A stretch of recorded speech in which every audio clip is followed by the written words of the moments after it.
Hi dear, आपका हमारे channel में बहुत बहुत स्वागत है। तो डियर, जेसीसी की तरफ से एक भर्ती आ चुकी है और वो भी आपको पता होगा कि किस नियोजन नीति पे आई है, और वो है आपका 60 और 40 के नियोजन नीति पे। ठीक है, और वो भर्ती किसकी आई है तो देख सकते हैं, झारखंड प्रयोगशाला सहायक प्रतियोगिता परीक्षा, ठीक है, 2023। अब डियर, 60 और 40 का विज्ञापन आ चुका है, ठीक, एक नियोजन नीति पे ये विज्ञापन आ चुका है। अब डियर, आपको ये जानना है कि आपको वाकई सिर्फ नौकरी लेना है, सिर्फ आपको एग्ज़ाम देना है, या आपको झारखंड में नौकरी लेना है। ठीक है, सबसे इम्पॉर्टेंट बात तो ये है, अगर आप चाहते कि नहीं सिर्फ मुझे एग्ज़ाम में बैठना है, तो आपके पास बहुत सारा अपॉर्चुनिटीज़ है, आप कहीं भी एग्ज़ाम में जाके बैठ सकते हैं, क्योंकि सेंट्रल लेवल का एग्ज़ाम होने वाला है, एसएससी का एग्ज़ाम है, फिर वो बहुत सारे एग्ज़ाम आपका सेंट्रल लेवल पे दिखने को मिलता है। लेकिन अगर आप झारखंड के हैं और आपको लगता है कि नहीं आपको नौकरी लेना ही है, तो आपको बता दें कि 23 मार्च को ना एक बहुत बड़ा आंदोलन होने वाला है। आप इस आंदोलन में ना पूरा बढ़ चढ़ के हिस्सा लीजिए, ताकि आपका ये हक ना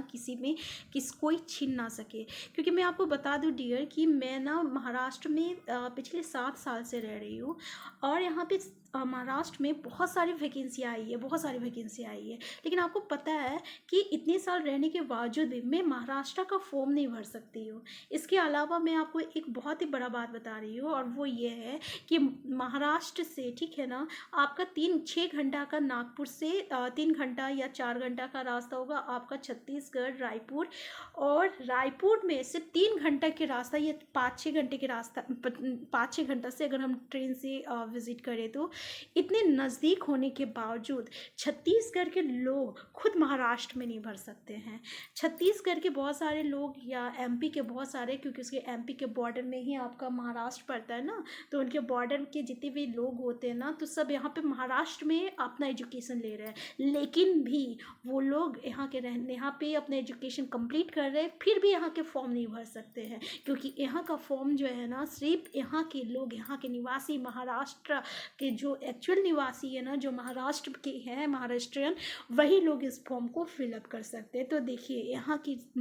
जो सीएम है वो सिर्फ अपने महाराष्ट्र को डेवलप करना चाहता है। वो चाहता है कि हमारी जो भी नियुक्ति हो, ठीक है ना, हमारे महाराष्ट्र में जितनी भी सरकारी नौकरियां हो उसमें सिर्फ महाराष्ट्रियन हो, कोई और बाहर का आ ही नहीं सकता। तो डियर, हर स्टेट में ये चीज़ लागू है, लेकिन आपके स्टेट में, हमारे स्टेट झारखंड में, आप बताइए कि 60-40 का रेशियो जो कि आपका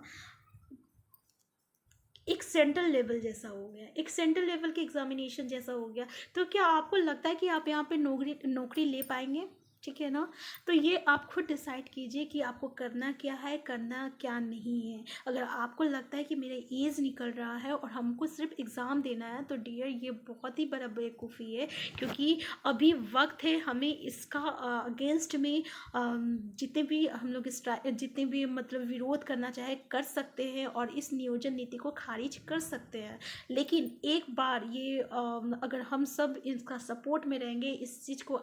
नज़रअंदाज कर देंगे, तो फिर याद रखिएगा कि आपकी नौकरी कभी भी नहीं हो सकती है, कभी भी नहीं हो सकती है। अगर आपको कोई इंस्टीट्यूट वाला ये बोल रहा है कि तुमको सिर्फ एक सीट से मतलब है, आप अपना पढ़ाई करते रहो, तो डियर, एक बात बता दे, अगर आपको एक सीट से मतलब है ना, तो फिर आप सेंट्रल लेवल पे जाइए और वहाँ पे एक सीट के लिए फाइट कीजिए। ठीक है ना, वहाँ पे आप एक सीट के लिए फाइट कीजिए, क्योंकि वहाँ पे आपको पूरे 100% पे आपको वहाँ पे फाइट करना है। ठीक है ना, तो आप सेंट्रल लेवल पे फाइट कीजिए। लेकिन किसी भी टीचर के कहने पे आप ये मत सोचिए कि नहीं सिर्फ मुझे एग्ज़ाम देना है, अभी किसी तरह से एग्ज़ाम ले, क्योंकि बहुत दिन से एग्ज़ाम नहीं ले रहा है। ठीक है, तो आपको ये भी पता होगा कि अगर झारखंड में एक बार एग्ज़ाम हो जाता है, तो फिर नेक्स्ट एग्ज़ाम पूरे 5 और या 6 साल या 7 साल के बाद दिखने को मिलता है। इसलिए इस भ्रम में मत रहिएगा कि हमें सिर्फ एग्ज़ाम देना है, चाहे ये जेसीसी किसी भी नियोजन नीति में एग्ज़ाम ले। बस आप लोगों से ये मेरा निवेदन है कि अगर आप झारखंड के हैं, तो जो भी